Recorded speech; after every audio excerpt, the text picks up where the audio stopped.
Hello and welcome back to my channel. If this is your first time here, I'm Nurse Alyssa, and today we're going to go over how to reduce scarring. But first, if you could hit that subscribe button, it would be greatly appreciated as it truly does help my channel grow. So let's get started. So what is a scar? So a scar comes from tearing of the dermis. So the dermis is rich in collagen, so your elastic fibers that keep your skin springy. So scarring can happen after any injury to the dermis, okay? It doesn't matter how big or small a scar can form. So you're gonna think of our collagen like a basket weave, okay? It's very nice, it's even. So when we get injury to our skin, it triggers a wound healing response that creates collagen, sometimes enough, sometimes not enough, and sometimes a little bit extra.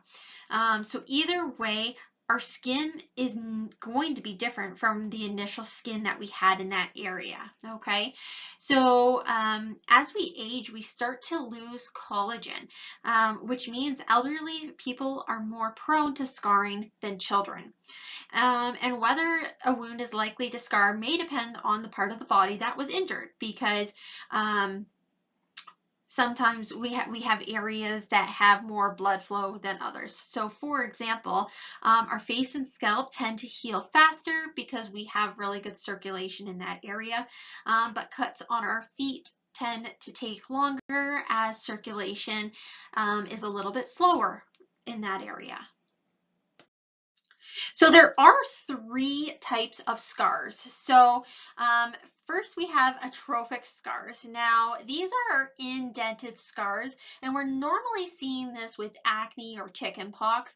And this happens when our skin isn't generating enough collagen to replace those original tissues, okay?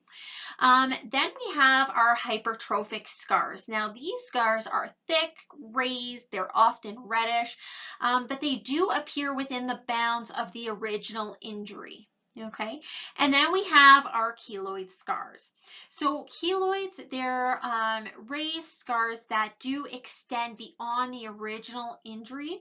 Now, these are created when too much collagen is produced trying to repair the wound. And some people are actually genetically predisposed to get keloid scars.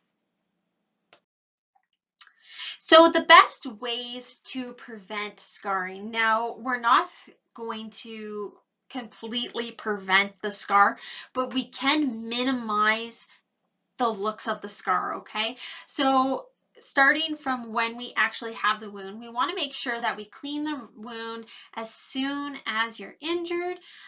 Just cleaning the area with soap and water, getting rid of any bacteria to prevent infection.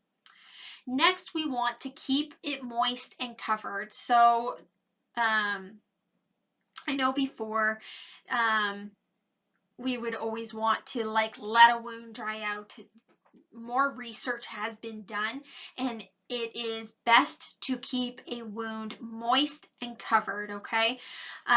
So we want to use like petroleum jelly on the wound, cover it with petroleum jelly, and then just cover it with a gauze or whatever type of cover dressing you have, and let it heal. Now, we also want to avoid antibiotic ointments, okay? Now, this is another one, because a lot of people grab for the topical ointments.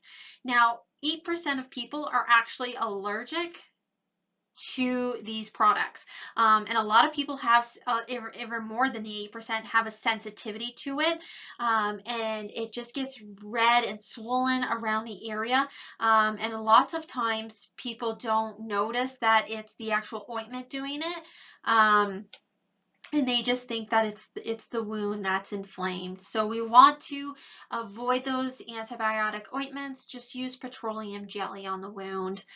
And then we also want to minimize movement. So every time a scar moves, it's going to alter their formation and form a wider, thicker scar.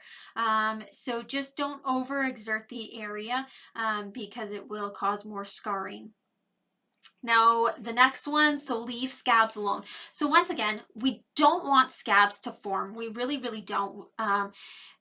Our best chances of having a wound heal and prevent scarring, no complications, it's keeping it moist, keeping it covered. But if we do get a scab, this is a nature's bandage. And we just want to keep our fingers away from it. Don't pick at them. It's only going to prolong the injury and keep it from healing. You keep disrupting that wound bed, and it will form a worse scar. So the bottom line is don't let it crust up. Keep it moist, keep it clean, keep it covered, and minimize tension to the area. So do scar prevention creams work? I get this often. So what studies have shown is the actual act of massaging the cream or just a simple bland moisturizer into the scar can have the most impact. So the actual massaging of the area. So within that first year, it's been shown to be helpful to gently massage the scar for a few minutes a day, as it does help break up any scar tissue, especially for the ones that are getting thicker.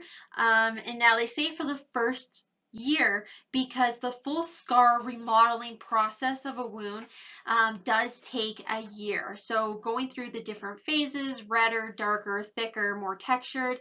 But once you hit that year mark, more than likely your scar is not going to change.